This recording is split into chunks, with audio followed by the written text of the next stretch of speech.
Buenas noches.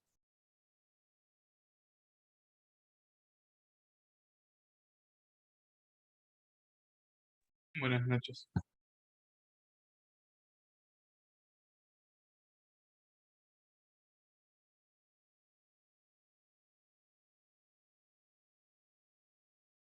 Buenas noches, ¿sí me pueden escuchar? Sí, profe, buenas noches. Profe, sí. Muy bien, gracias. Bien, bueno. Listo, chicos. A ver, tenemos bastante por recorrer.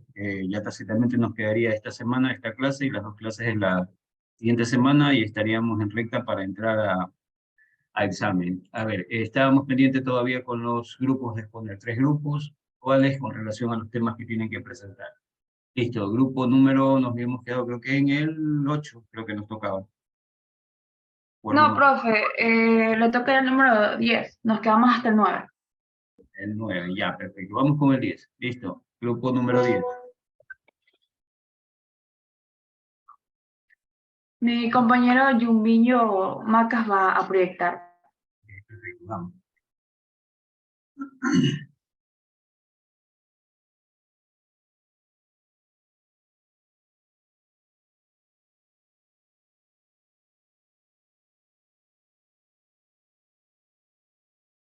Ya.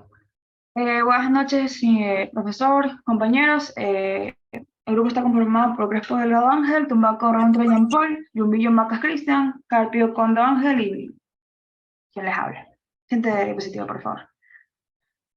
Pues bien, nuestro tema es la experiencia del uso del dinero en las personas de bajos ingresos en Bogotá en el periodo de noviembre del 2019. Siguiente diapositiva. Vamos a dar una breve introducción antes de ya hablar sobre el artículo y al final vamos a las conclusiones. Pues bien, se sabe con certeza que el rol de dinero es fundamental para el desarrollo de una economía, apoyándose en el uso de transacciones electrónicas, puesto que el ser humano ha desarrollado diferentes perspectivas de verlo. Entre estas destacan los términos medios de cambio, el valor o precio y el valor de compra. El uso del dinero en efectivo produce un incremento de negocios informales e inclusive ilícitos, disminuyendo la participación social. Es decir, se vería afectado aquellos aportes a la actividad social, aumentaría la evasión de impuestos y además dejaría sin validez a las políticas sociales, cuyo objetivo es implementar el crecimiento de un país. A esto me refiero a las obras y empleo. En términos más sencillos, el Estado no podría recaudar los fondos suficientes para el progreso del país.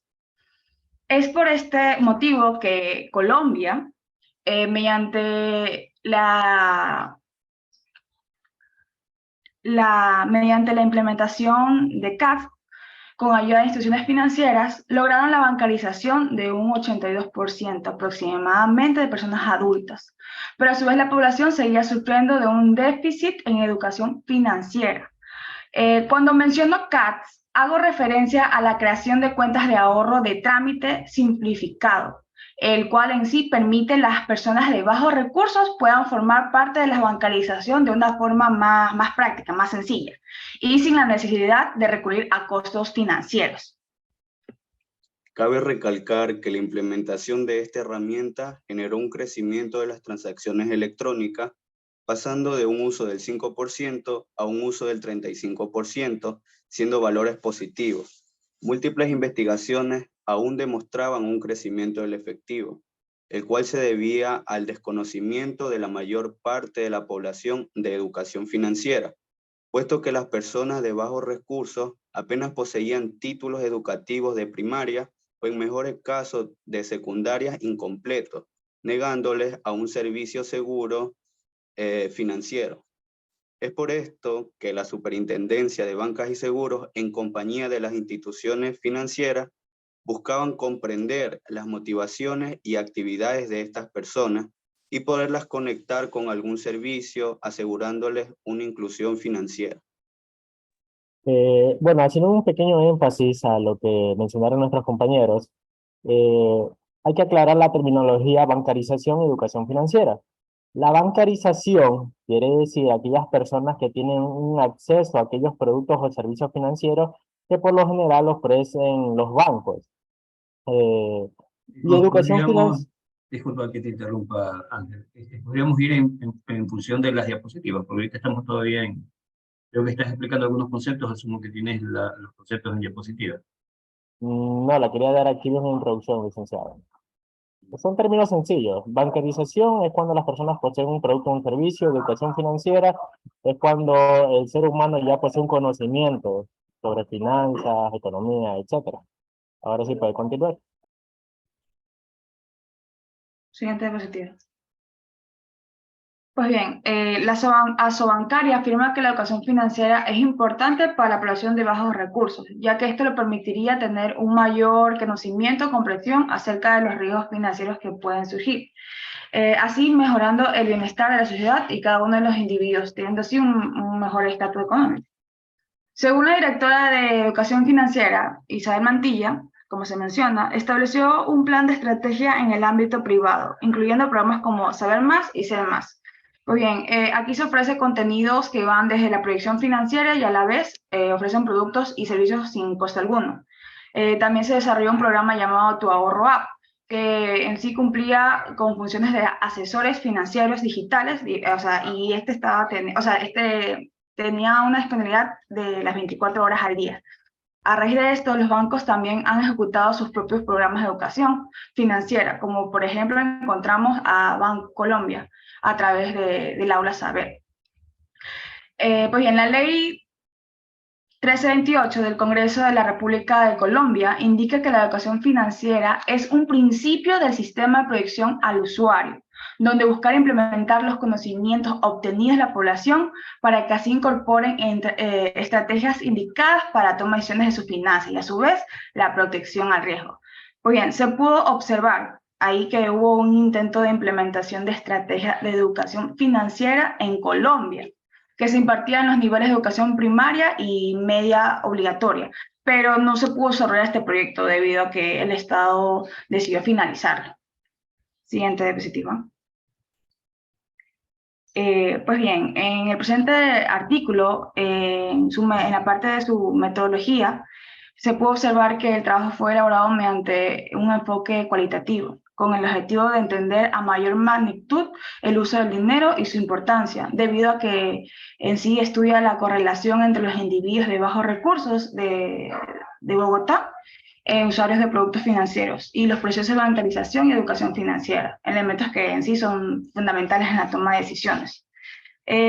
Para esta investigación se utilizó también el instrumento de la entrevista, en el cual personas de Bogotá, tanto hombres y mujeres de bajos recursos, con ingreso de 800.000 y 1 millón, mediante preguntas abiertas, se indagó ahí, se pudo observar que se indagó a los habitantes de las zonas de los estratos. Siguiente diapositiva. Bueno, perfecto. Al realizar una observación sobre los resultados del presente caso, se llegó a la conclusión de que los entrevistados poseen un proceso de bancarización, pero más bien no de inclusión financiera. Las empresas juegan un rol importante al momento de bancarizar a los empleados debido a que, por lo general, se les exige una apertura de una cuenta de ahorros en las entidades bancarias. Esto lo dan en la mayor parte de los países de Latinoamérica. Tal acontecimiento se ha manejado con el mínimo conocimiento consciente de aquellos beneficios y la proyección de los bienestar para los empleados y sus familiares. Siguiente diapositiva, por favor. Para los entrevistados, la educación financiera no ha sido brindada ni por el Estado ni por las instituciones, sino que ha sido enseñada de manera empíricamente, es decir, desde casa, por un pariente cercano, como puede ser la madre, el padre, etc. Es por este motivo que de a poco las instituciones han ido creando capacitaciones donde les enseñan a aquellas personas a manejar sus finanzas de manera personal y sus recursos por medio de los bancos y las aplicaciones digitales o los portales web actualmente conocidos.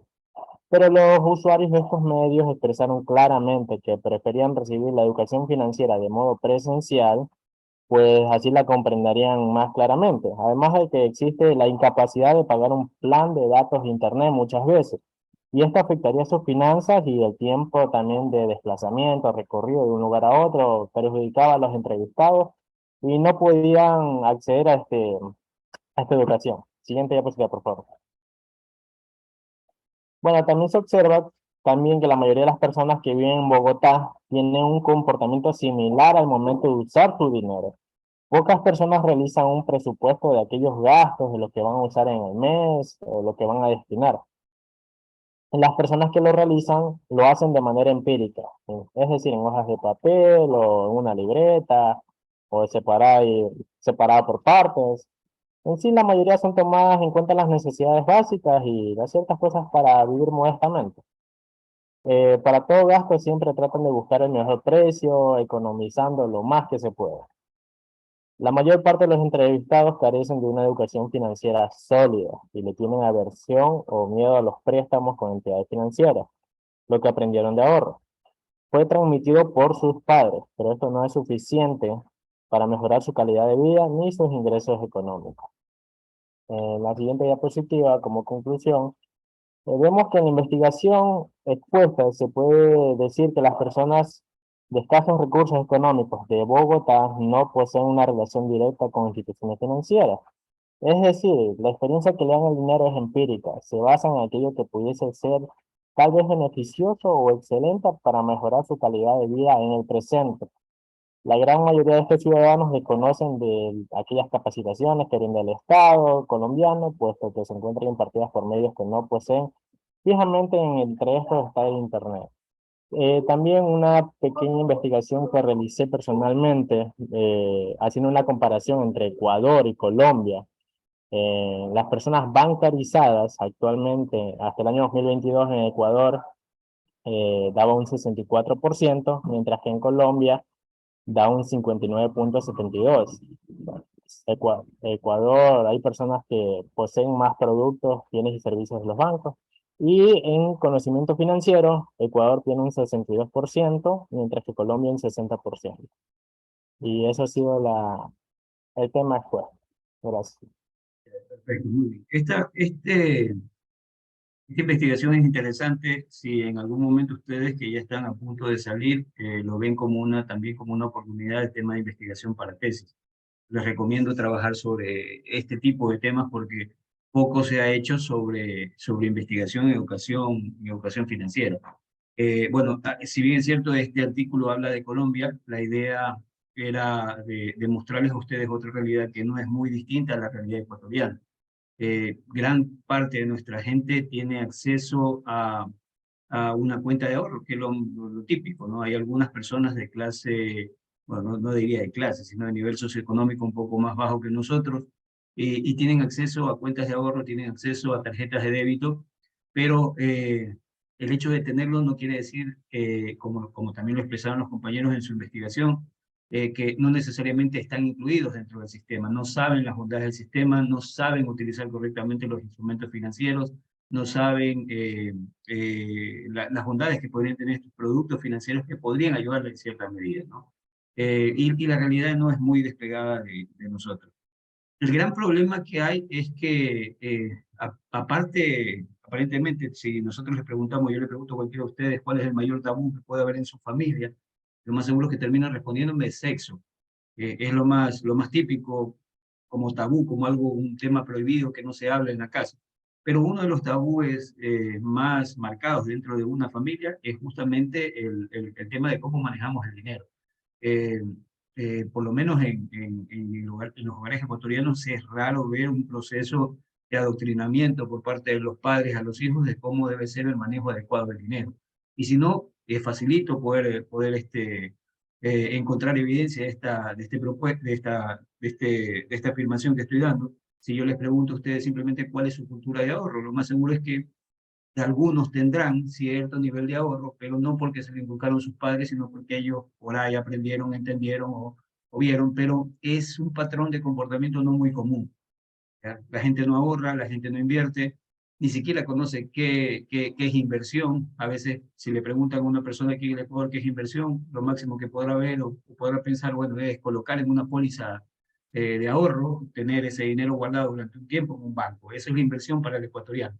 Pero nadie piensa en otras actividades que podrían generarle riqueza. Y eso es el resultado de un Estado que ha sido despreocupado en realidad. No existe una política clara, marcada, divulgada, totalmente expandida en el Estado, perdón, en el país en relación a la educación financiera. Si bien es cierto, hay instituciones que aparentemente hacen este trabajo, pero siguen utilizando las mismas técnicas, los mismos procedimientos decadentes de hacer cursitos, de tener tutoriales en plataformas, cosas que la gente en realidad no les interesa, no tiene mayor atención, y esto se los hablo con elementos de juicio porque es un área que a mí me gusta, por lo menos trabajar e investigar. O sea, la gente se siente más comprometida cuando hay un experto o alguna persona que dé una especie de acompañamiento y seguimiento y educación más personalizada, más analizada a su realidad, ¿ya? Y esos planes, ese tipo de planes, pero que incluyen tener más gente capacitando, acompañando y viviendo más una relación personal, una especie de entrenador, una especie de coach en temas financieros, acompañando a las personas, esos programas dan más resultados, pero obviamente representan mayor costo. Y por eso es que en cierta medida como que se busca la solución más fácil, es simplemente colgar un cursito para que la gente pueda simplemente ver el curso en internet y por ahí aprender. Y con eso dicen que se hace educación financiera. Y en realidad eso no funciona. Y aparte que también, bueno, yo a veces me tildan de medio anarquista, y bueno, sí lo soy, porque a mí, ¿qué es lo que me conviene como banco? De que usted no sepa manejar tan bien en su dinero. Que usted se endeude, que usted constantemente esté refinanciando, que usted constantemente esté comprando más cosas, yo le doy línea de crédito y a usted no le interesa si puede o no lo puede pagar, porque al final el banco nunca pierde, tiene una serie de mecanismos para poder recuperar su dinero. Y obviamente eso se transforma en, como yo lo veo, como siempre lo he visto, como una especie de granja de esclavos donde nosotros nos conectamos a una institución financiera y esa institución financiera tácitamente nos desangra con créditos. El crédito de consumo, por eso siempre yo les he dicho, para mí es como un cáncer. A través de ese crédito nos desangra durante toda la vida que podemos estar pegados a un banco.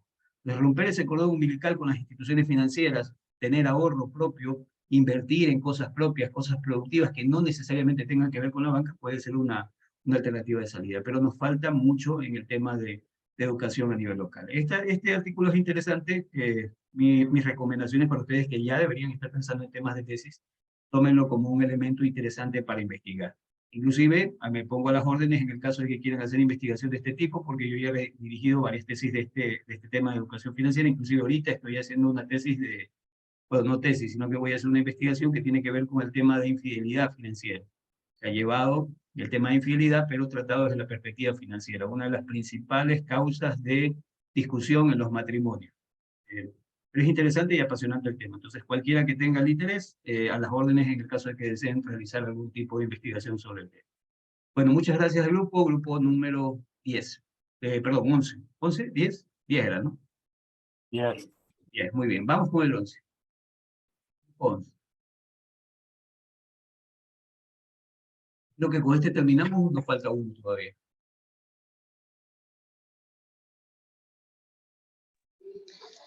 Buenas noches, profesor. Buenas noches, compañeros. Mi grupo es el grupo número 11 y nuestro tema a tratar es el dinero, precio y mercado, en el cual se nos pidió realizar un análisis, sacar los puntos más interesantes y una respectiva conclusión.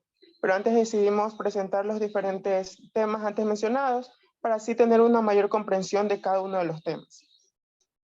La siguiente. La primera definición que tenemos...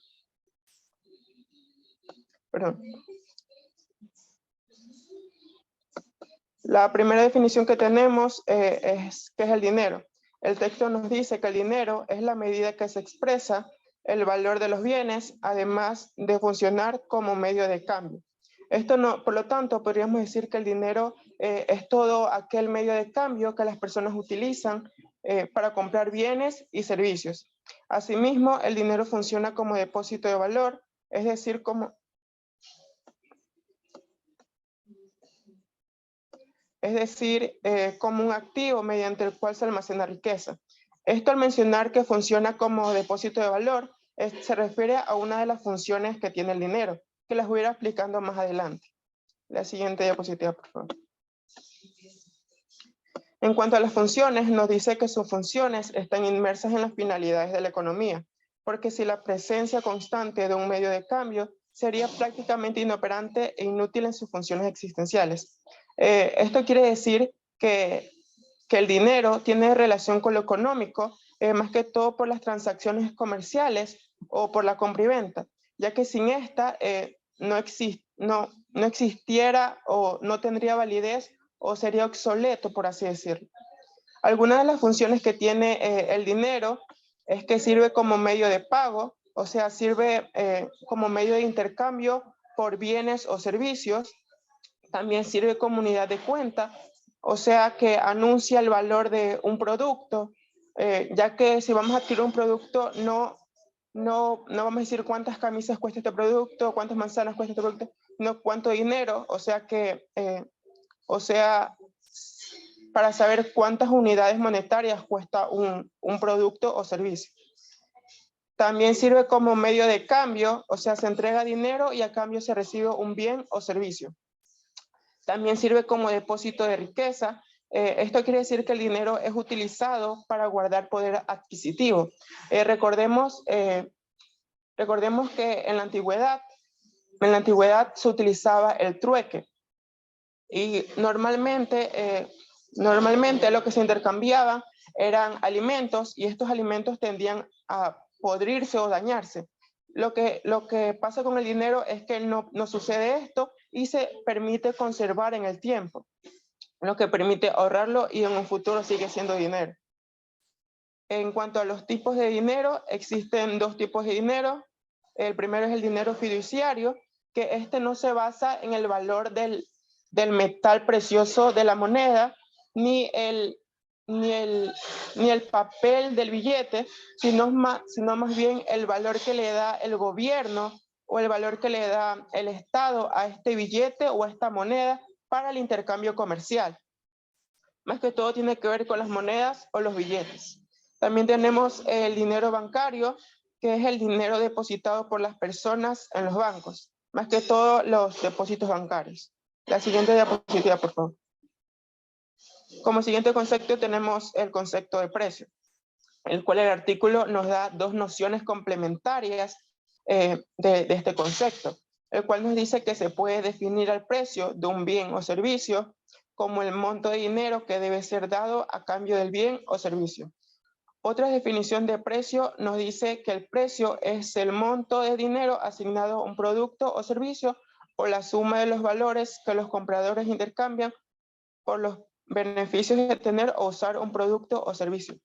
Vemos que son, aquí nos da dos conceptos, como dije, complementarios y hasta cierto punto similares, ya que tienen ciertos puntos de similitudes, ya que ambos nos dicen que tiene este monto, ya que ambos nos dicen que el precio es el monto o esta cantidad que sirve para asignarle a un producto o servicio. La siguiente diapositiva. En cuanto a los tipos de precios, existen diversos tipos de precios, en el cual el primero es el precio de equilibrio, el que nos dice que es el precio al cual los consumidores desean comprar y la cantidad que los oferentes están dispuestos a vender, una cantidad de equilibrio. Esto lo podemos referenciar o podemos verlo como una gráfica, donde una de las líneas, por así decirlo, sería la cantidad que los productores están dispuestos a vender, y otra de las líneas sería la cantidad que los consumidores están dispuestos a comprar. En donde existe esta unión, este punto, sería el precio de equilibrio. Eso lo vieron ustedes en microeconomía, lo más seguro. Lo vieron oferta y demanda y encontraban punto de equilibrio. A eso se refiere Jorge, lo que nos está explicando. También tenemos los precios máximos, que una vez teniendo en cuenta el concepto anterior, serían los precios que se fijan por debajo del precio de equilibrio.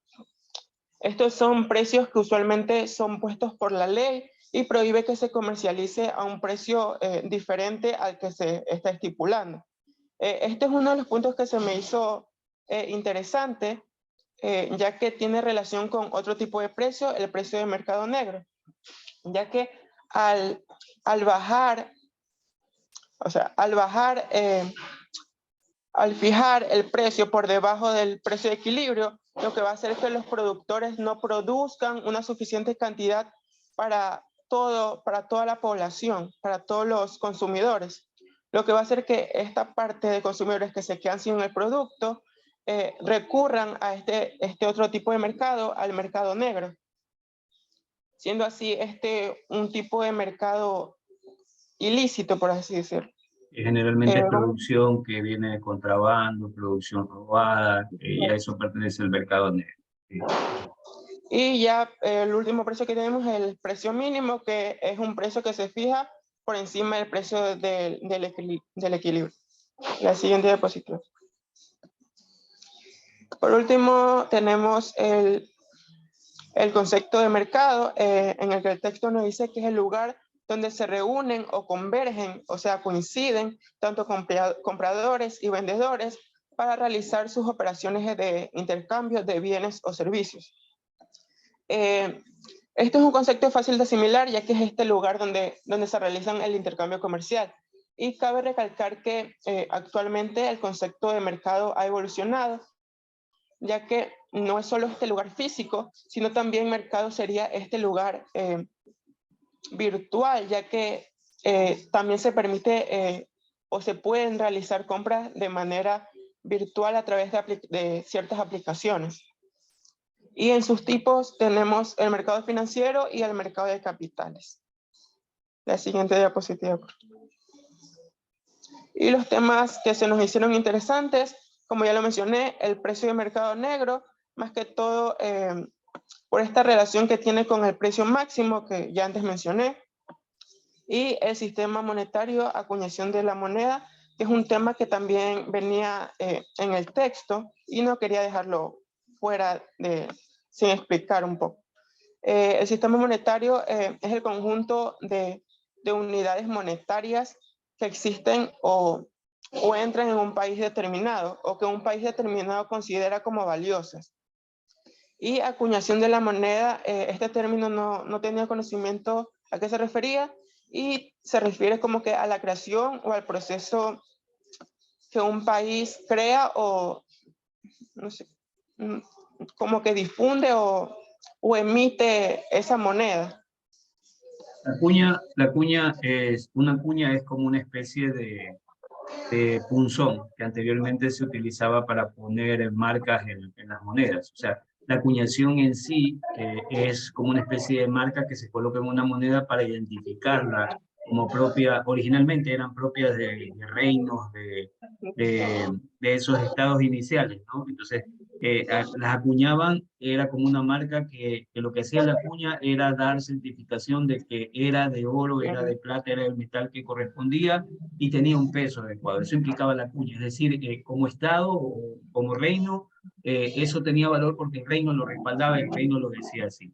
Y ese término acuñación llega hasta nuestros días, no es que, bueno, los estados son como especie de mini reinos, ¿no?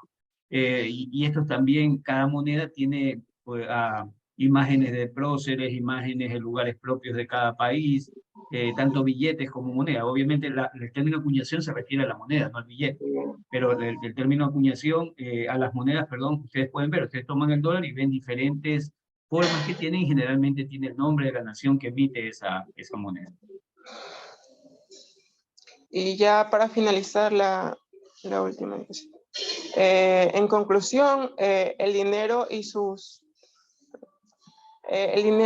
diferentes tipos en la actualidad son una existencia necesaria para la economía moderna. Debido a el precio en las diferentes partes del mundo no tiene el mismo valor, sea en los precios o en los mercados donde usualmente se utiliza el dinero. Hoy en día, la mayor parte del dinero toma la forma de depósitos bancarios. Los precios de los bienes y servicios pueden fluctuar, o sea, pueden subir, pueden bajar debido a los cambios de valor. Una de las principales causas de la variación del precio varía de acuerdo a las condiciones de oferta y demanda. El mercado tiene una relación directa con la tecnología en la actualidad debido a la evolución que este ha tenido a lo largo de la historia. Ya más que todo por esto que les decía que que se permiten las transacciones a través de vía virtual, a través de aplicaciones. Esto ha tenido en la manera que ya no solo depende de un lugar físico para dar a conocer nuestros productos o servicios. Más que todo, este texto o este artículo nos hablaba de los diferentes conceptos de dinero, precio y mercado. Muy bien, Gracias. perfecto, Jorge. Muchas gracias. Listo, grupo número 11, creo que terminaron la exposición. Grupo 12, es el último que se me queda.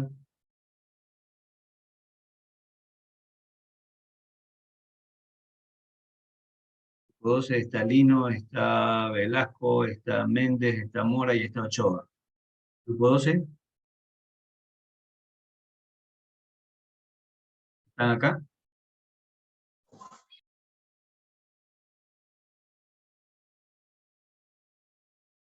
12 a la 1, 12 a las 2. Sí, profesor, un momentito.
Buenas noches, profesor y compañeros. Nosotros somos el grupo número 12 y el tema a tratar es transferencias monetarias estatales e intimidad, la dimensión moral del dinero en los hogares argentinos.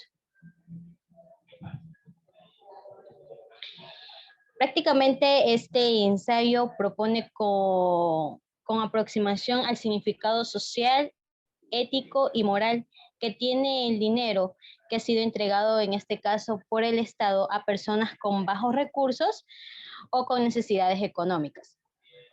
Este dinero, prácticamente el dinero lo otorgó para combatir la pobreza del país. Siguiente lámina, por favor.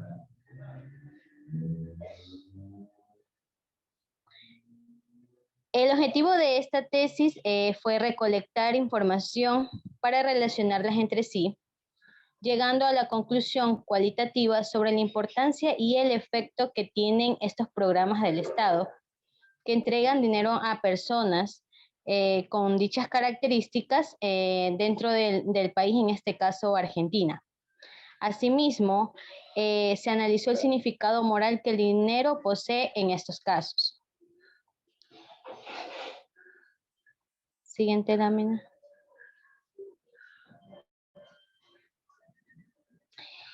Lo que nosotros pudimos observar en este ensayo es que las experiencias y el conocimiento acerca de la moralidad se reflejaron al momento de confirmar que el dinero conlleva a una moralidad diferente para cada persona. Es decir, cada persona tiene una idea subjetiva sobre el significado del dinero. Por lo que es interesante en este caso el significado del dinero. Además, se pudo afirmar que esta hipótesis que manejaba este ensayo es verídica, puesto que se tocó en el caso de las amas de casas, cómo ellas administran el dinero de sus esposos, o cuando ellas trabajan, en qué forma lo administran. Se pudieron ver las variables en este caso del ingreso que son monetarios de ellos y cómo ellos gestionan y controlan los distintos gastos que hay dentro del hogar, como hay en lo que es alimentación, alquiler, vestimenta, etc. Y también se vio el caso de los hombres, cómo ellos usan el dinero para los gastos fuera del hogar. En este caso, transporte, vestimenta y alimentación. Siguiente lámina, por favor. Con respecto, también se hicieron análisis en los adolescentes, donde se vio el caso en que cómo es utilizado el dinero en ellos. En este caso, estudios, transporte, tecnología. Es por esto que se vio dentro del estudio una disyuntiva que se resolvió inclusivamente con las personas afectadas en esta situación. Siguiente lámina. A ver, ¿podrías explicar un poquito mejor eso? Sí. ¿Que lo retroceda? Sí, por favor, gracias. Ya. O sea, ¿qué encontraste aquí? ¿Qué viste aquí? Ya, en esta parte de aquí, en el ensayo que nosotros nos tocó, vimos las diferentes partes en las cuales el dinero son utilizados en las diferentes personas. Mujeres, hombres, niños, jóvenes. En este caso se vio cómo ellos lo administran, cómo ellos lo usan, el valor del dinero que ellos le dan en la vida cotidiana. Ya, en este caso, imaginemos, las mujeres, ellas básicamente son las que administran el hogar y ellas son las que posiblemente manejen mejor el dinero que los hombres. ¿Ya? Entonces aquí se vio reflejado en cómo el dinero interviene en este caso en las diferentes actividades que se realiza diariamente. Se hizo, ese es el estudio, viendo el valor del dinero en cada una de las actividades. Eso es lo que yo entendí. Muy bien, eso en el caso anterior, en que, o sea, lo que tú me dices es, o sea, una misma fuente de dinero, que es a la final lo que consigue el esposo y lo trae, o el esposo y la esposa los traen, ¿no? Tengo esas fuentes de dinero, pero el dinero al llegar a la casa, por ejemplo, la mujer utiliza el dinero y lo administra generalmente para cubrir necesidades propias del hogar hacia adentro. Y lo que tú mencionabas es que compraban alimentos, guardaban el dinero, hacían reparaciones para la casa, veían el tema de alimentación de los chicos, estudio de los chicos, lo destinaban a eso, la mujer. Pero en cambio el hombre, bajo el pretexto de que era el que hacía el esfuerzo y era el que traía el dinero, él generalmente utilizaba el dinero desde la casa hacia afuera. Y justificaba para gastos externos, ¿no? Entonces, ahí lo que estamos viendo es como una especie de moralidad de cada uno de estos sujetos para tratar, para usar el dinero de diferentes formas en función de lo que considera que es bueno. O sea, el hombre se justifica porque yo me maté trabajando, es justo que tenga ciertas líneas, cierta parte de ese dinero para poderlo utilizar como yo quiera. La mujer también entiende cierta moralidad en el sentido de que utiliza ese dinero para poder cuidar a su familia. Esa parte la entendí y está clara. Pero esta de aquí es la que quiero comprender. O sea, ¿a qué hace referencia? Veo que dices, o lo citas aquí en la presentación, dices 2 chicos, pero no comprendo a qué te refieres acá. Es los chicos, sino que no es 2 chicos, sino los chicos. estar pero abreviado. ¿de qué trata? O sea, ¿qué hay aquí? Eso es lo que quisiera entenderlo bien. Ya, digamos que como dijimos en este caso, el ejemplo de las mujeres y los hombres, hay chicos, en este caso, digamos, así como nosotros, universitarios, que nosotros también trabajamos, algunos de nosotros trabajamos.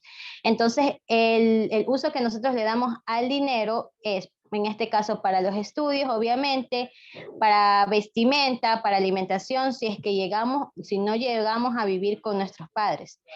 Ahora, hay chicos que viven con sus papás y lógicamente sus papás son el soporte económico de ellos, pero igual ellos tienen que ver la forma de cómo administrar el dinero que ellos le dan. Ya, pero aquí te dice, se han visto casos en los cuales se jerarquiza el dinero por encima del estudio y viceversa. O sea, comprendo Así es, lo que me dice, comprendo lo que me dice el tema de los chicos que viven con sus padres y otros que no, pero aquí hablas del dinero y cómo el dinero puede estar por encima del estudio. ya, lo que pasa es que por lo general hay chicos que ya cuando comienzan a trabajar más valoran el trabajo porque tienen dinero, porque ya llegan a ganarse su propio dinero y prefieren el dinero, o sea, trabajar en lugar de estudiar. Entonces priorizan esa parte primero que los estudios. Ya, ¿y cuál es la posición correcta según el investigador? O sea, ¿qué tenemos que hacer? Okay. Más o menos como que te pregunto a ti, tú te viste la novela, tú te viste la película y te pido a ti un consejo. A ver, ¿qué hago? ¿Estudio o trabajo? Bueno, es que si yo le digo por algo, una opinión mía, pues yo prefiero estudiar para después ver los frutos, porque si yo primero trabajo y si yo no me llego, digamos, a estudiar, no me llego a llenar de conocimientos, a la larga después, para yo poder subir o crecer, digamos, en este caso, en la misma empresa, no voy a poder porque no tengo los conocimientos suficientes. Entonces, de nada me va a servir que primero haya trabajado, si no después no voy a poder avanzar y ganar un poquito más. Ya, y si yo te digo ahorita, por ejemplo, conversando, yo te digo, Pero como eso ya, depende realmente, porque si muchas personas no tenemos los recursos suficientes y en caso de que si no trabajo, no puedo estudiar, no no tienes tus tengo. recursos. Claro, Ajá. o puede ser como dice Heidi, yo te digo a ti, bueno, yo ya estando un poco más viejo, yo hubiera preferido primero trabajar y luego estudiar. O sea, ¿qué posición es la correcta? Ujú. ¿Cuál de las dos sería Depende la...? de la situación. Yo digo En que realidad, depende de la situación. bien, en realidad cualquiera, o sea, todas las posiciones son respetables. Cada quien va a analizar y va a entender Las dos y va, posiciones serían son respetables, claro. dependiendo de lo económico. Ajá. Son respetables en principio, pero luego sí debe haber una especie de equilibrio. O sea, yo no les estoy diciendo, a ver, aquí es importante, yo tampoco les quiero vender el concepto ni la mentira de que solamente estudiando ustedes se van a hacer millonarios, eso es una mentira. ¿Ya? Pero estudiando y aprendiendo, ustedes tienen noción y tienen conocimientos que otros no pueden tener. ¿Ya? Pero también necesitan trabajar, necesitan generar sus ingresos. Y en ese sentido, al generar esos ingresos inicialmente dentro de una empresa, y la lógica es que no siempre se queden como esclavos dentro de esa empresa, sino que posteriormente ustedes puedan desprenderse y generar su propia empresa. Se asume por lógica que de aquí, de este curso y en realidad de toda su carrera, porque ustedes son van a ser, perdón, ingenieros en administración de empresas, licenciados creo que Licenciado. sea. Ya, muy bien, salen ahora Licenciado. como licenciados, pero son hombres Licenciado. y mujeres de empresa. Se supone que al menos el 99% de los que están aquí, lo que tienen como visión es tener su propia empresa y salir a hacer empresa. ¿Ya? Entonces, repito, esto no es juzgar, porque en realidad lo que está haciendo el autor es mostrando que hay diferentes posiciones que podemos tomar como seres humanos al momento de analizar cómo utilizamos el dinero. Aquí es la disyuntiva, o sea, ¿qué es primero? Te pregunta o te dice el autor, ¿qué es lo válido? ¿Dedicarme a estudiar o dedicarme a hacer dinero? Y en realidad va a depender de la realidad de cada sujeto y de la interpretación que le dé cada sujeto. ¿Ya? Pero siempre debe haber un equilibrio. O sea, no puedes solamente dedicarte a trabajar porque sabes que en el tiempo eso no te va a permitir generar mayor nivel de ingresos. Pero en cambio, el prepararte, tienes nociones, tienes mayores herramientas, tienes mayor conocimiento que te va a permitir tener más oportunidades. O sea, el nivel de preparación del ser humano no se lo liga con riqueza, sino que se lo liga con el conocimiento que le permite tener acceso a mejores oportunidades que puede identificar. ¿Ya? Pero eso es lo interesante de este segundo. de esta segunda parte del artículo que ustedes están presentando. Muy bien, ¿qué más tenemos? Ya. Viendo lo que decía en el ensayo, pues prácticamente podemos observar que cumple con el propósito de analizar de forma cualitativa los diferentes casos que se vieron dentro de ello y que cada una de las personas sacan sus propias conclusiones, ya que todos tenemos una moralidad distinta con respecto al dinero. Correcto. Y más aún, si en el dinero que proviene, más que todo en este caso, el Estado. Muy bien. ¿Y cuál es la posición de ustedes como investigadores en el sentido de las donaciones que hace el Estado a la gente pobre? ¿Está bien? ¿Está mal? Bueno, para mí, en parte sí está bien, porque hay algunas personas que se les hace muy difícil, más que todo ahora se les hace muy complicado conseguir un trabajo. ¿Por qué? Porque a veces no tienen los conocimientos previos o porque no han tenido experiencia. Y básicamente solo se han dedicado a, digamos, a trabajos donde no se ha involucrado mayor experiencia, solo a algo pequeño.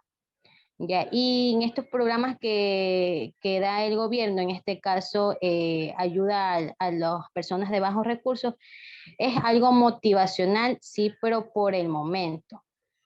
Para mí es algo momentáneo. Ya, pero es algo solo motivacional, entonces, algo para motivar a la gente a ver si consigue algo más. Así de simple Exacto. sería. Claro, porque es que también en parte es como una ayuda extra, pero no siempre el Estado, yo he visto, o sea, casos de que no siempre el Estado va a estar ahí dándole, en este caso, ayudando a este tipo de personas, sino que las personas tienen que ver tanto de la ayuda como del gobierno, ver la forma de cómo salir adelante.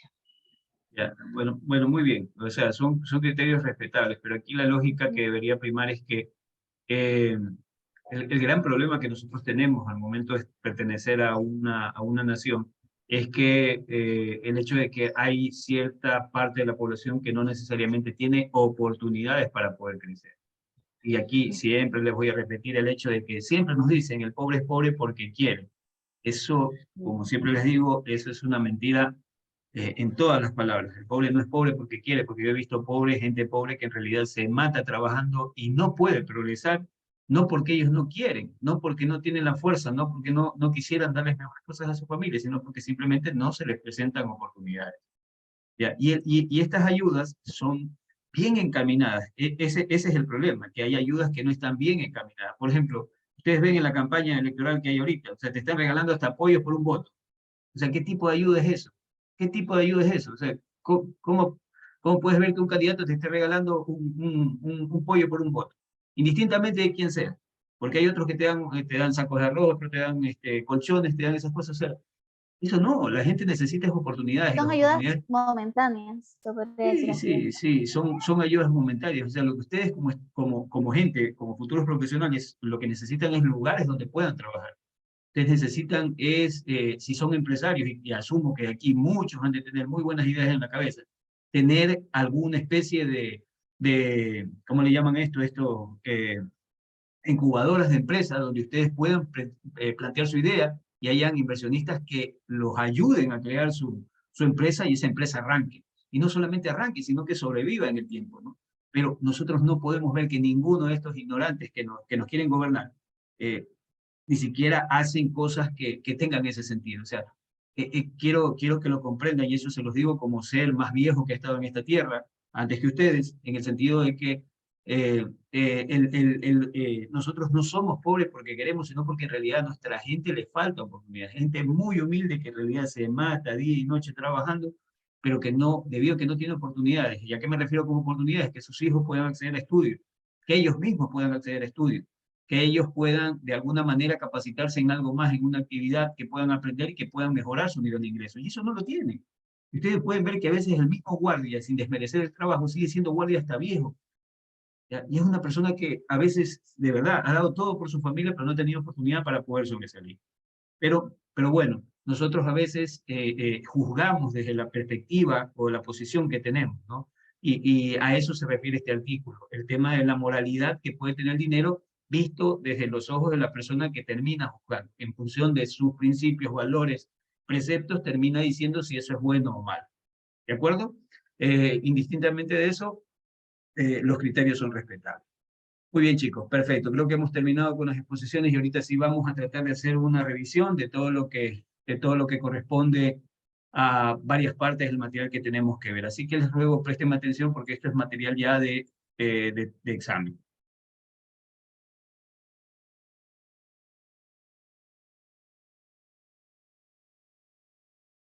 Van a ver que muchas de las cosas que están acá, que les voy a presentar, ya en cierta medida los grupos lo han presentado y de manera excelente y clara, creo. Porque se ha tratado mucho sobre el concepto de dinero, se ha tratado mucho sobre las propiedades del dinero, las características del dinero. Esperemos que nos abra porque no, ya listo.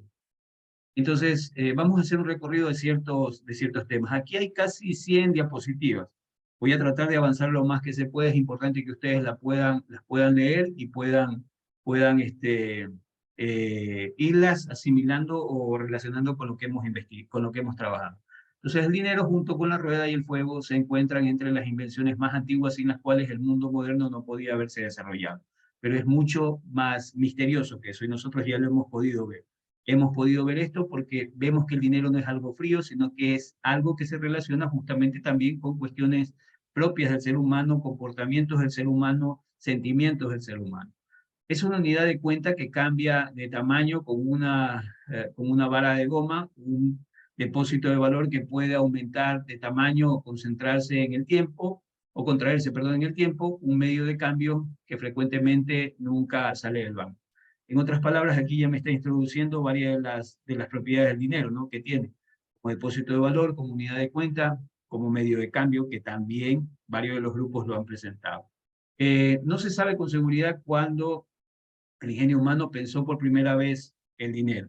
Circuló en la antigua China, en Egipto, lo reinventaron los lidios en lo que hoy es Turquía, y se han utilizado todo tipo de cosas como monedas, incluyendo conchas, calaveras y calaveras humanas, ¿no? O sea, de igual manera, ustedes han visto o lo que han podido escuchar de la presentación de los diferentes grupos es que hay muchas cosas que se pueden haber utilizado como dinero, cosas comestibles y cosas inclusive sin sentido, como de repente piedras, de repente materiales, metales, materiales volcánicos, todas esas cosas fueron utilizadas como dinero. Pero lo que se sabe es que más o menos en Turquía es donde se acuñó o se vio una de las primeras formas de moneda. Los metales más acuñados son oro, plata y cobre. Eran apreciados por diversas sociedades para propósitos religiosos y ornamentación, así como para la durabilidad y el alto valor para usos monetarios y no monetarios. Los lingotes, las barras de oro y plata no acuñadas, no obstante, presentaban serias desventajas como medio de pago. Los pesos y aparatos de prueba para garantizar la calidad no siempre estaban disponibles en el sitio de intercambio y la alteración del peso y la calidad introdujeron costos implícitos de transacción. Lo que me dice aquí es lo que ya también les había mencionado. Originalmente se tenían las barritas de metales preciosos. El problema es que siempre hay sabidos en todos lados, siempre hay un avispado, siempre hay uno que ve la forma de dañar al otro, perjudicar al otro. Y ese sabido comenzó a ver de que podía adulterar estas barras, ¿no? Entonces los estados, bueno, en ese caso los reinos, comenzaban a colocar acuñaciones, y esas acuñaciones era como una especie de sello que lo que hacía era certificar el material de que estaba hecho y el peso que tenían estas barras, ¿no? Y eso era lo que se utilizaba en ese tiempo como para dar algo más de seguridad, porque, como lo menciono aquí, había un peso implícito. Si yo cogía una barra y de repente no tenía cómo probar si ese metal era el adecuado o si ese metal tenía el peso que me decía tener, no tenía los instrumentos para poderlo hacer, simplemente corría el riesgo de que me pudieran dar menos metal precioso del que realmente aparentemente representaba. El origen de la moneda acuñada, la acuñación de las monedas representa una solución para los problemas que causaban utilizar lingotes como dinero. Este hecho también marcó el ingreso del poder político en asuntos monetarios. La lógica de pasar de lingotes a moneda es sencilla. O sea, ¿qué es más sencillo de transportar? Un pedazote, una barrota de oro, o de repente tener esa barra de oro fraccionada o dividida en pedazos de metal más pequeños. Esa es la lógica por la cual pasamos tácitamente de lingotes a el uso de monedas en sí. Y esas monedas también en su momento fueron acuñadas, pero aquí ya comenzó a entrar el tema del poder político que daba el hecho de manejar una propia moneda. El sello real se imponía sobre un trozo de metal, certificaba un determinado peso y pureza del metal, lo que les había mencionado. Ahora bien, el papel moneda circuló en China ya en el siglo XI. El dinero es a la vez una unidad de cuenta para medir el valor de cambio de las mercancías, ¿no? Es unidad de cuenta porque ya también, como lo han expresado algunos de sus compañeros, cada cosa que existe en la economía yo la puedo representar en términos numerarios, en moneda. En cristiano lo que les digo es que si veo un jarro, puedo decir que ese jarro representa 10, 15, 20 unidades monetarias de la moneda que circula en la economía. Tomo un celular, igualmente digo tantas unidades monetarias. Todas las cosas que existen en la economía, sean bienes o servicios, yo los puedo representar en unidades monetarias. Y por tanto, hay un valor de cambio, es decir, es el valor que yo exigiría como si yo tengo el bien y lo estoy vendiendo, es el valor que yo exigiría en unidades monetarias por entregar ese bien. Es un medio de cambio abstracto que materializa el valor de las mercancías en general. Es decir, toda mercancía yo le puedo establecer su valor en dinero. Es depósito de valor porque sirve para conservarlo en el lapso del tiempo que separa dos intercambios, ¿no? O sea, recuerden lo que yo también les mencionaba, que si por ejemplo las monedas fueran las gallinas, yo tendría un serio problema de utilizar a la gallina como un depósito de valor, porque a la gallina yo no la puedo meter debajo del colchón y tenerla guardada ahí por un año. La gallina se me muere. Pero en cambio un billete de 100, cojo y lo guardo debajo del colchón y ese mismo billete lo levanto luego del colchón, luego de un año, y veo que ese mismo billete sigue siendo los mismos $100. No es que se le borró un cero, no es que se hizo más chiquito, nada. O sea, es el mismo billete y tiene el mismo valor nominal. En las sociedades mercantiles desarrolladas representa una forma abstracta y cuantitativa de la riqueza. Entonces, ¿qué es el dinero? ¿Por qué es en su esencia el dinero un símbolo y por tanto una relación social? ¿Y símbolo de qué, no? El dinero es un símbolo de endeudamiento. Eso téngalo claro. O sea, el dinero es un símbolo de endeudamiento. Una deuda, el dinero es una forma de deuda de la comunidad o de la nación, o de la nación poseída por el individuo y debida a la comunidad, ¿no? Esa es la lógica. Quien tiene dinero en su momento lo tiene porque fue resultado de una deuda, en este caso deuda por el pago del trabajo que hizo, deuda por lo que vendió, ¿ya? Y eso representó que en algún momento acumulara esa cantidad de dinero que posee. Quien posee dinero se hace acreedor de cierta cantidad de bienes y servicios. Tiene un derecho sobre la producción futura que la comunidad o la nación le reconoce, ¿no? Quien tiene dinero generalmente lo pone a trabajar y ese dinero trabajado generalmente rinde frutos. El dinero no tiene valor en sí mismo. Es un artificio humano, una creación social y por cierto, es una creación muy ingeniosa y útil, ¿no? ¿Por qué se dice que no tiene valor en sí mismo? Porque, repito, si usted toma el dinero actual, usted toma una moneda, usted toma un billete, tome un billete y mire el billete y quítele ese pensamiento que usted tiene con relación a lo que vale. Es decir, si usted lo ve simplemente como algo, como un pedazo de papel, que eso es un billete. Usted sabe que ese pedacito de tela que está ahí, que usted tiene en las manos, ese pedacito de tela no ha de valer nada en realidad, no ha de valer ni 10 centavos, ni 5 centavos de valer ese pedacito de tela. Pero estampado está en ese billete que vale 10, que vale 20, que vale 5, que vale $100 en el caso de la moneda que nosotros utilizamos. Pero ese valor es el que le damos nosotros por la fe que ponemos en que vale eso.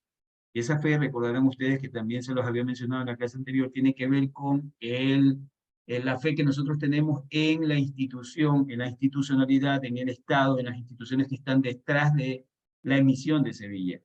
Nosotros tenemos fe que los dólares que circulan tienen ese valor porque hay una economía como la norteamericana que es la que certifica que esos billetes tienen ese valor. Si nosotros tuviéramos moneda propia, el valor estaría dado en función de la fe que nosotros tendríamos en lo que hace nuestro aparato estatal, nuestras instituciones, y en función de eso estableceríamos el valor. La pregunta es, ¿cómo estaría el valor de la moneda ecuatoriana en la situación actual con 100 dólares? ¿No? Esa es la lógica. Quien tiene dinero generalmente se hace acreedor de cierta cantidad de bienes y servicios. Tiene un derecho sobre la producción futura que la comunidad o la nación le reconoce. El dinero no tiene valor en sí mismo. Es un artificio humano, una creación social y por cierto, es una creación muy ingeniosa y útil, ¿no? con todo lo que ocurre en este estado, ¿no? Entonces, gracias a Dios no tenemos por el momento moneda propia y estamos tomando esta moneda dura que es el dólar. No es más que un velo que oculta los bienes físicos de los que todos dependemos, oscureciendo la naturaleza del mundo real. Está cambiando constantemente y nadie puede prever con precisión qué valor monetario alcanzará cualquier cosa dentro de 10, 20 y 30 años, ¿no? Eso es lo que siempre pasa. Nos decían que nosotros entramos a dolarización y uno de los principales problemas que nosotros teníamos antes cuando teníamos moneda propia era el hecho de la devaluación y la inflación en sí que nos comía también con el tema de la moneda, ¿no? Se suponía que al entrar en dólares ese problema devaluatorio se iba a eliminar, pero igual, o sea, nosotros podemos ver que año a año, si bien es cierto, no hay devaluaciones de moneda porque la moneda no nos pertenece, pero año a año el poder adquisitivo de la moneda cambia, más que el poder adquisitivo, en realidad los precios siguen subiendo en una economía y a pesar de estar dolarizada, siguen subiendo los precios y los precios cambian de un año a otro. Eso quiere decir que obviamente en el tiempo, lo que antes podía comprar con menos, ya lo voy a poder comprar, pero con mayor cantidad de unidades monetarias, ¿no? Si bien es cierto, no hay devaluación monetaria, porque no es nuestra moneda, pero cuestiones como la inflación también nos lleva a pagar más en el tiempo por esos productos y eso hace imposible precisar cuánto valdrá un producto luego de un tiempo. Las relaciones entre economía y ecología están pidiendo a gritos una elucidación, entre otras razones por el crecimiento exagerado de la relación entre el numérico que circula en circuitos de especulación financiera y el que corresponde al intercambio real de bienes y servicios. Hace poco se ofreció una evaluación en dólares del valor y la utilidad de los ecosistemas mundiales y parece que el derecho a contaminar se podría comprar pagando. Esto también es una cuestión ética al momento de relacionar el dinero con cuestiones del medio ambiente. Dentro de la página que ustedes, en la plataforma virtual que nosotros tenemos, ustedes van a encontrar ahí unos videos que justamente hablan de este tema de la emisión de bonos verdes. Estos bonos verdes, que es como una especie de bonos que se emiten con la finalidad de que se preserven ciertos espacios verdes que existen en la tierra, ¿no? Y en función de eso se pagan intereses sobre las personas que inviertan en estos bonos. Y el sentido, como les digo, tiene como finalidad preservar ciertos espacios verdes. Y esos espacios verdes que en teoría preservan luego corresponden a bosques que contienen árboles y esos árboles luego son talados en el tiempo y generan la riqueza con la cual se termina devolviendo los valores de estos bosques. Pero esto tácitamente como que se pervirtió, se volvió en un negocio y les digo por qué, porque si bien es cierto, sembraban árboles, pero el problema es que eran árboles que no pertenecían a la zona, eran árboles que en lugar de generar mayor riqueza nutritiva en la tierra, más bien la volvían más dura, más seca, ¿no? No eran adecuadas para la zona, pero en cambio eran rentables en el sentido de la cantidad de madera que generaban y la cantidad el tiempo en que se podían crecer, que sean más rápidos, ¿no? Pero desgastaban la tierra, ¿ya? Pero bajo la lógica de que se estaban emitiendo bonos verdes, aparentemente se estaba ayudando al medio ambiente, era bueno, ¿no? Pero que terminó siendo simplemente un juego, un proceso de corrupción y por eso es que hay dudas sobre este tema de el uso del dinero con finalidades ambientales. Muy bien, ¿qué más tenemos acá? Tenemos aquí, bueno, lo que menciona Aristóteles sobre economía y crematística. Dice, tenemos que pensar más a fondo sobre estas cuestiones. Un punto de partida, Aristóteles en su política señala que la disciplina llamada economía se ocupa de la producción de bienes necesarios para la vida y útiles para la casa y la polis, y también para la adquisición por compra-venta. La verdadera riqueza consiste en esos bienes, dice el pensador griego, y tiene límites porque las necesidades humanas son limitadas. La medida de esta clase de posesiones que son suficientes para la vida buena no es ilimitada. Son criterios que en este caso Aristóteles planteaba con relación al uso de los recursos, ¿no? Ustedes saben que En economía lo principal, o uno de los preceptos básicos de la economía es entender de que vivimos en una gran casa, con recursos que son escasos, pero por el contrario con necesidades que son ilimitadas y que constantemente van aumentando. Pero tenemos que satisfacer esas necesidades con los mismos recursos que existen en la Tierra, que son limitados. Y se presenta ahí una gran disyuntiva de cómo vamos a poder atender o cómo vamos a poder sacar el máximo beneficio con los limitados recursos que tenemos frente a tremenda población que día a día está aumentando y que por ende hace que aumenten las necesidades en este mundo en el cual estamos, ¿no? Y se presenta justamente esta disyuntiva. Perdón. Acumular sin límites, Aristóteles añadió que hay otra clase de arte de adquirir, que denominó crematística, para la cual no parece haber límites de la riqueza y la posesión. Esto también es discutible, ¿no? Hay gente que adquiere generalmente bienes, y bueno, uno se pregunta, ¿y por qué ese deseo de adquirir tanto? Bueno, hay varios filósofos que hacen referencia a que este hecho de acumular dinero básicamente se relaciona con el deseo del hombre de poder vivir para siempre, entendido en que la persona que tiene dinero tiene recursos suficientes para poder, por ejemplo, acceder a mejores alimentos, a mejores ambientes de vida, a mejores planes de salud, que le permiten en cierta medida poder alargar su vida frente a otros que no lo tienen. La razón de esta peculiaridad es que gira en torno al dinero. El dinero es el comienzo y el final del arte de adquirir.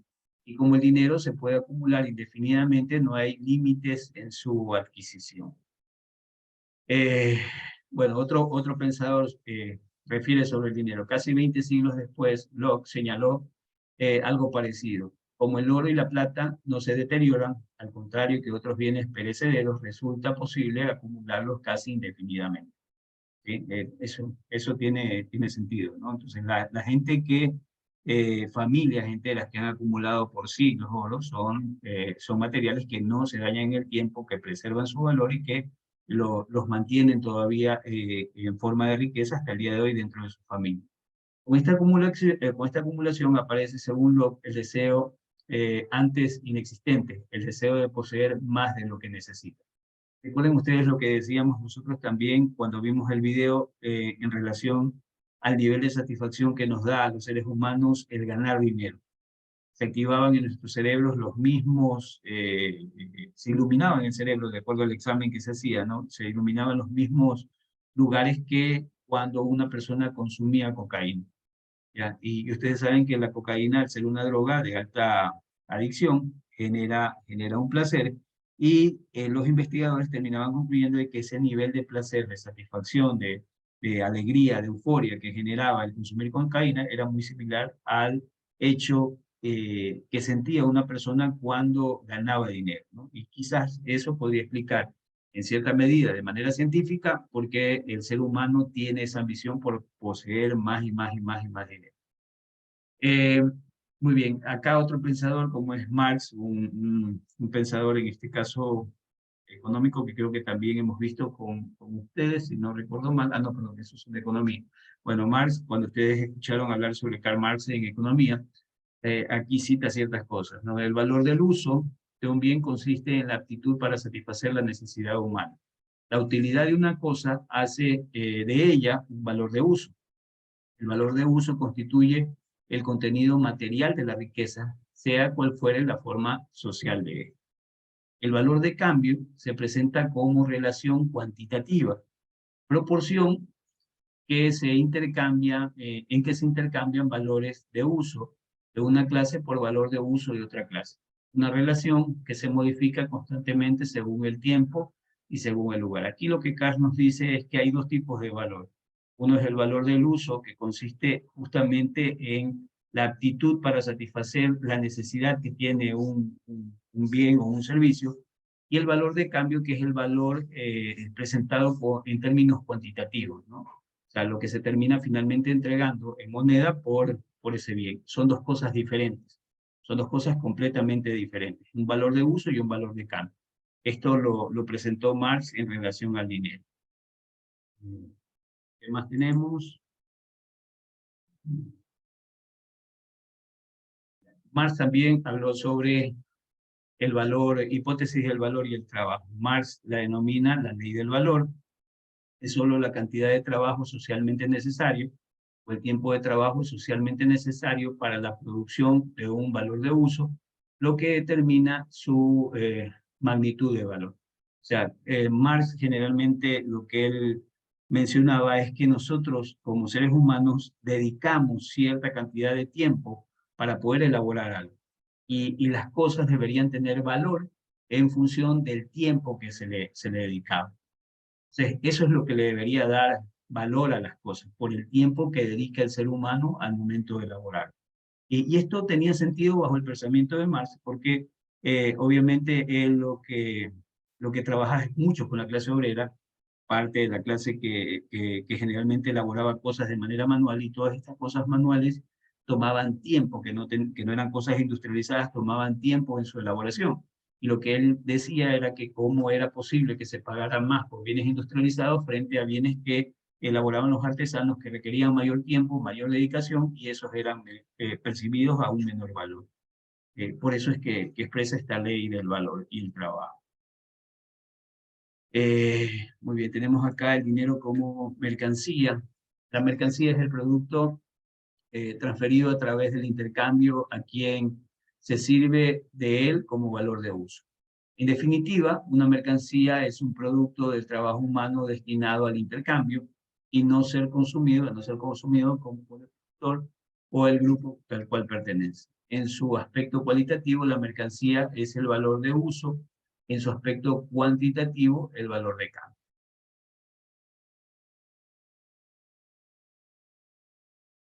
La producción simple de mercancía. Aquí nos hacen referencia al trueque. Dice el trueque, intercambio de un bien por otro, representa un método más simple y antiguo de intercambio. El uso del dinero como medio de intercambio supera las limitaciones del trueque, dando lugar a la producción simple de mercancías, vender para comprar. Y aquí la suma de dinero es instrumental para lograr una mejora en la satisfacción que procuran los valores de uso. O sea, en otras palabras, aquí lo que nosotros podemos ver es que el trueque simplemente implicaba un intercambio de cosas, que a pesar de que no tuvieran necesariamente el mismo valor de uso, en ese momento tenían el mismo valor de intercambio, servían para intercambiar uno por otro, ¿no? Y el dinero aparece en cierta medida también para poder darle el valor que corresponde a las cosas, ¿no? Por eso es que dice que el uso del dinero como medio de intercambio supera las limitaciones del trueque, dando lugar a la producción simple de mercancía.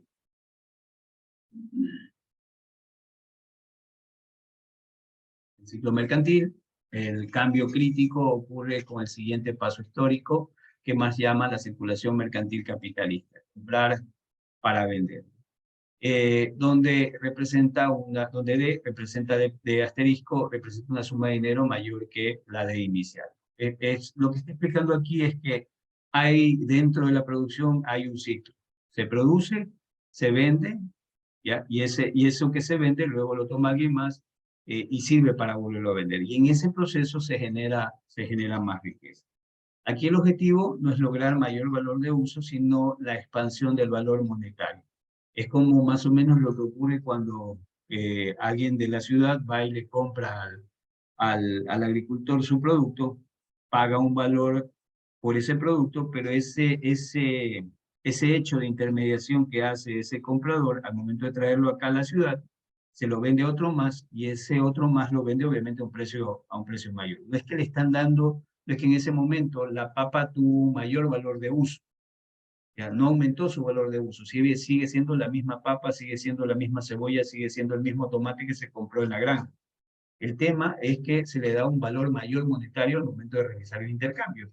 ¿Ya? Y es por eso que usted puede ver que si se va al campo y compra el producto en el campo, va a ser mucho más barato comparado a si lo compra en un mercado, donde en el paso de mano entre los diferentes revendedores, el producto aumentó su precio. El dinero que en su movimiento se ajusta a ese último tipo de circulación se transforma en capital, ¿no? Eso es lo que hace que la cantidad de dinero que finalmente existe en la economía aumente por este hecho de las diferentes actividades de intercambio que se producen dentro de la economía. En otras palabras, la multiplicación del dinero.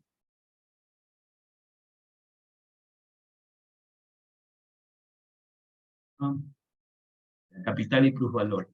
El valor, dice Marx, se valoriza cuando se incrementa con un plusvalor, transformándose con ello en capital.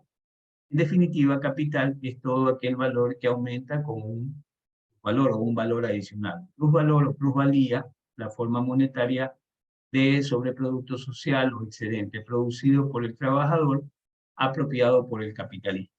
Como dice el mismo Marx, el plusvalor es el excedente del valor del producto por encima del valor de los factores que se han consumido al generar dicho producto. El cristiano lo que está diciendo es que generalmente, al momento de producir y sacar un producto tiene un cierto costo, tiene un cierto gasto que se hace, ¿ya?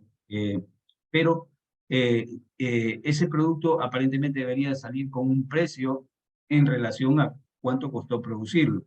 Pero hay algo adicional. Ese valor adicional o esa ganancia adicional que hay entre lo que costó producirlo y finalmente lo que se va a vender, no es que regresa al trabajador, sino que se queda dentro de, en las arcas del empresario. A eso se refiere el plusvalor, el valor adicional.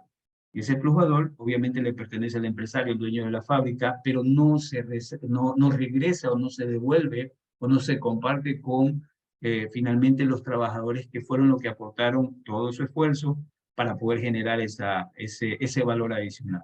Solamente se queda en el empresario y eso es lo que veía en este caso un pensador comunista como lo era Marx.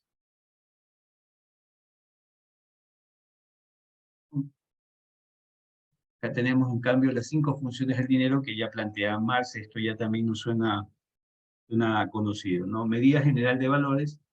La expansión del valor de una mercancía de oro constituye su forma de dinero o su precio.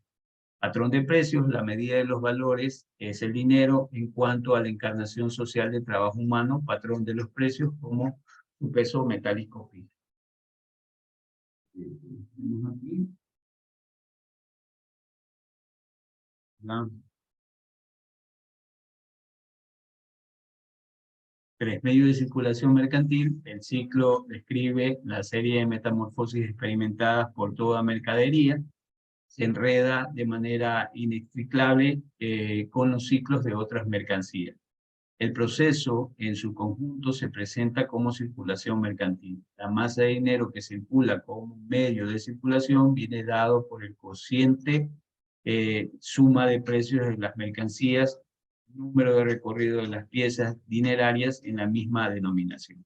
Cristiano lo que me está diciendo aquí es que en todo el proceso mercantil generalmente un producto que se elabora al pasar de mano en mano en reventa sigue aumentando su precio.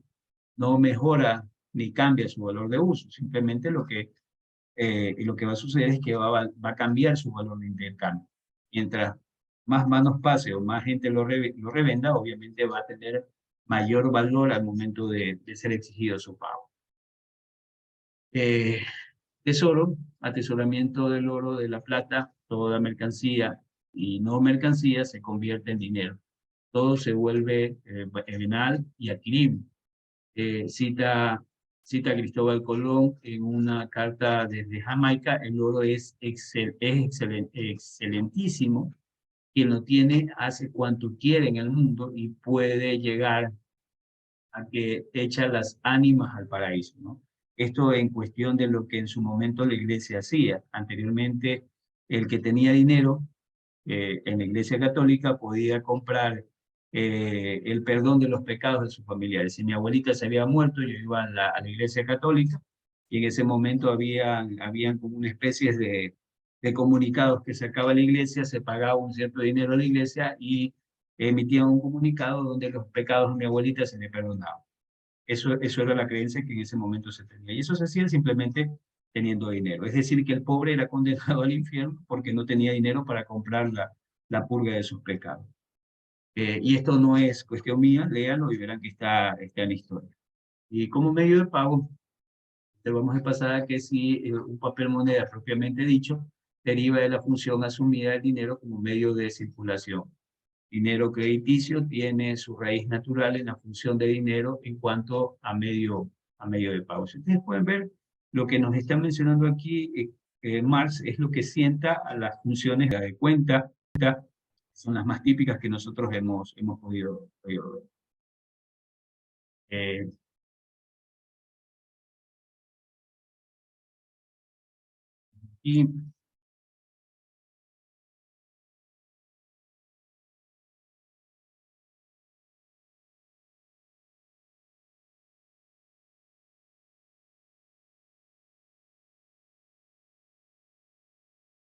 Y otro pensador dice una desviación crucial, la desviación del enfoque del valor de uso al valor de cambio que acontece en la circulación mercantil es crucial. La acumulación de bienes y valores de uso es autolimitante. Lo que me dice aquí es que, recuerden ustedes que o sea, los bienes ustedes los adquieren con la finalidad de utilizarlos, la finalidad de poder ser consumidos, de poder ser utilizados. Ustedes no adquieren bienes para guardarlos. Lo que se guarda es el dinero, ¿ya? Y esa propiedad del dinero es lo que hace que el hecho de que me permita acumularlo, me permita guardarlo en el tiempo, es lo que lo hace apreciado por las personas, ¿no? Porque yo no puedo guardar por tiempo amplias hectáreas de madera, se va a dañar. Producción que tengo no la puedo acumular por mucho tiempo en granero, se va a dañar. Pero en cambio el dinero sí tiene esa bondad, tiene esa propiedad de poderlo guardar y eso me permite conservar mi riqueza. El valor de cambio de bienes en general, extraído en forma de dinero, se toma al centro de la acumulación. No hay nada que limite el valor de cambio abstracto que puede tener el dinero. El valor que se acumula y crece, a diferencia de los valores de uso concretos, que se arruinarían o se deteriorarían cuando se acaparan debido a la entropía, el valor de cambio abstracto se puede acumular indefinidamente sin costos de deterioro o de almacenamiento. Ya no se los pongo así. Imagine que yo soy propietario de una cacautera y produzco mucho cacao. Y el cacao es apetecido en ese tiempo o en este tiempo en que estoy, ¿no? Entonces, si yo pienso guardar mi riqueza en pepas de cacao, sé que esas pepas de cacao se van a volver mohosas, les puede caer algo de plaga, pueden haber insectos que me las pueden dañar y lo que va a suceder es que no la puedo preservar. Pero en cambio, esas pepas de cacao vendiéndolas y transformándolas en dinero, el dinero sí lo puedo guardar. Claro que pueden haber ciertas cosas que pueden ocurrir, que roben el banco, que roben el lugar donde estoy, que se queme la casa donde tengo el dinero, bueno, pero en sí el dinero lo puedo guardar y lo puedo preservar para luego utilizar, ¿sí? Entonces, y generalmente eso hace que ese valor que yo tengo, eso que produzco, lo transformo en dinero y con ese dinero lo puedo volver a meter a producir y generar más dinero. Por eso es que hace referencia a que el valor no solamente se acumula, sino que también crece. De hecho, el valor de intercambio abstracto crece por sí mismo, dando intereses y luego intereses sobre intereses. Antes de él señalaron el peligro de este fetichismo. Eso es obvio. Si yo tengo dinero, y siendo un hombre inteligente, tengo el dinero no para guardarlo, sino para ponerlo a trabajar. Al ponerlo a trabajar, ese dinero va a generar más intereses y luego esos intereses formarán parte del capital que tengo y generarán más interés. En nuestra época, este proceso histórico de abstraerse cada vez más del valor del uso ha sido llevado quizás al límite en la así llamada economía de papel o de apuntes electrónicos, que puede ser simbolizada como de raya de prima. La conversión directa del dinero en más dinero sin referencia a los bienes, ni siquiera como paso intermedio, ¿no? O sea, lo que me están diciendo aquí es que en nuestra época actual, el hecho de que el dinero es digital y que yo puedo hacer transacciones de manera más rápida y a veces sin necesidad de ver los bienes que compro, a veces sin necesidad de estar en contacto con los bienes que estoy vendiendo, pero el dinero constantemente, mientras más gira, más se utiliza, más se relaciona en una transacción, obviamente crece más el valor. Así como también puede perderse, ¿no? Un dinero bien manejado generalmente tiende a crecer. Bueno, la banca y el crédito. Ya entramos aquí en temas de banca. El origen del crédito en la antigua Grecia. Parece que los inventores del crédito fueron los mercaderes griegos, unos 3 siglos antes de nuestra era. Después de un tiempo empezó a suceder que los banqueros griegos podían emitir esas notas de crédito sin haber depositado previamente el correspondiente oro, ya que para el momento en que la nota se presentase al cobro, otros depositantes habrían colocado oro en su banco y siempre había algo de oro en el banco. A ver, ¿por qué nacen los bancos? Que había la necesidad bueno, ustedes saben, anteriormente, o pueden haber leído, más que saber, pueden haber leído, de que la gente que tenía oro era un problema poderlo llevar porque podían robárselo, bueno, era pesado, era difícil de transportar. ¿Ya? Y lo que sucedía es que iban a estos lugares que eran los bancos originales y había una persona que cuidaba esos lingotes de oro, lo cuidaba mientras las personas se lo entregaban, y por ese servicio cobraba una cierta cantidad del oro que era depositado para ser cuidado, ¿no? Pero obviamente la persona necesitaba algo como constancia de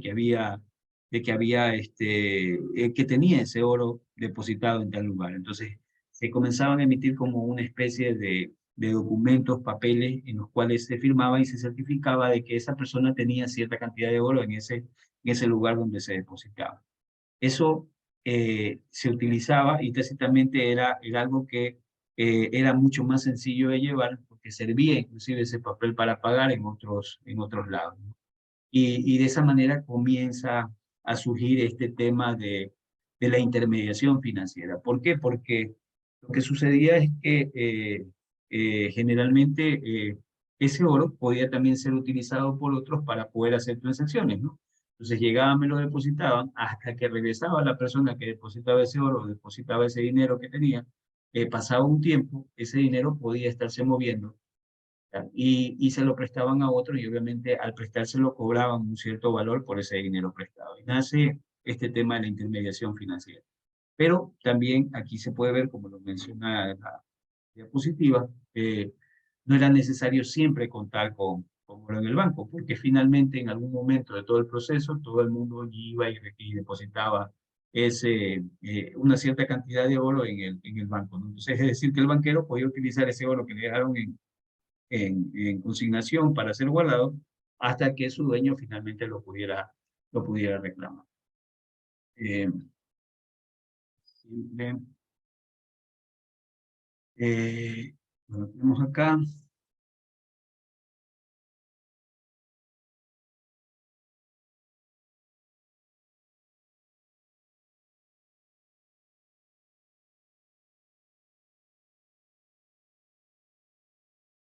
Entonces, así comienza la creación de dinero bancario. Así que los banqueros comenzaron a crear sus notas de crédito de las que podían corresponder al oro que tenían depositado. Es lo que yo les mencioné, esos papelitos que garantizaban de que yo tenía oro depositado en ese lugar eran estas notas de crédito. Y esas notas de crédito me servían a mí para pagar y para mí era mucho más cómodo porque si tenía que viajar no corría el riesgo de llevar todo el oro que me lo pudieran robar o no tenía también la molestia de llevar tal cantidad de metal que era pesado, que era difícil transportar cuando ustedes podrán ver o podrán conocer por lo que han estudiado historia que en ese momento los viajes se hacían al lomo de caballo, al lomo de mula o al final en una carreta, era difícil de transportar tal cantidad, era complejo, ¿no? Generaba un problema. Un efecto fue que se ponía en circulación más capacidad de compra que la que el oro almacenado en los bancos representaba. Ese fue un efecto del hecho de generar estas notas de crédito. El oro se estaba moviendo, pero eso hacía de que simplemente se creara como una especie de figura de que había mayor cantidad de oro del que realmente existía. Este incremento de los símbolos monetarios estimulaba el comercio, enriqueciendo a los banqueros e hizo más fácil la vida de los comerciantes. Representó un desplazamiento significativo del poder de los reyes y déspotas a los mercaderes y banqueros. Es decir, esta actividad comercial, esta actividad bancaria, tácitamente trasladó el poder hacia ellos, que eran los que eran ahora dueños de la riqueza que se generaba en una economía. Bien, los protobancos centrales. Protobancos quiere decir los primeros bancos, los bancos iniciales. El negocio de la banca tuvo su origen propiamente hacia finales de la Edad Media en Europa. Suele estimarse que el primer banco moderno es el Banco de San Gregorio de Génova, en la Italia renacentista, fundada en 1416. Para comienzos del siglo XVIII existían ya importantes instituciones bancarias, antecedentes de nuestros bancos centrales en todas las grandes capitales de los países de Europa, tales como Inglaterra, Francia, Holanda y Dinamarca. Para los que no conocen o para los que no saben, un banco central es como el banco de un estado. Y a eso se refiere, que a finales del siglo XVIII ya en estos países europeos ya contaban con un banco propio del estado en estos países europeos. El papel moneda no fue, perdón,